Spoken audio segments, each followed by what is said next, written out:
በዛሬው ዲጂታል ዘመን ሰዎች ሀሳባቸውን ለመግለጽና ከሌሎች ጋር ለመገናኘት ማህበራዊ ሚዲያን በስፋት ይጠቀማሉ።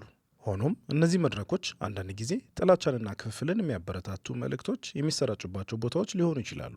ጥላቻ ንግግር ማለት አንድን ሰው ወይም ቡድን በማንነቱ፣ በዘሩ፣ በቋንቋው፣ በጾታው፣ በሃይማኖቱ ወይም በሌሎች መለያዎቹ ምክንያት የሚያዋርድ፣ የሚያገል ወይም ጥላቻን የሚያበረታታ ንግግር ነው። እንዲህ ያሉ መልእክቶች በግለሰቦች፣ በማህበረሰቦችና በሀገር አንድነት ላይ አሉታዊ ተጽዕኖ ያሳድራሉ።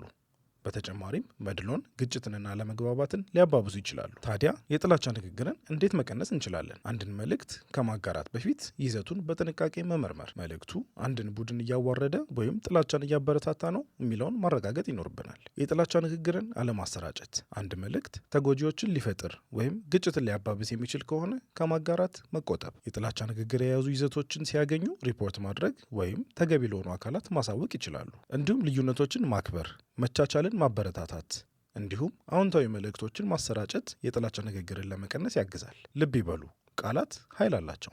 ሰዎችን ሊያገናኙም ሊያለያዩም ይችላሉ። ስለዚህ ማህበራዊ ሚዲያን ኃላፊነት ባለው መንገድ በመጠቀም አክብሮትና መቻቻልን በማበረታታት የተሻለና ደህንነቱ የተጠበቀ ዲጂታል ማህበረሰብ መገንባት እንችላለን።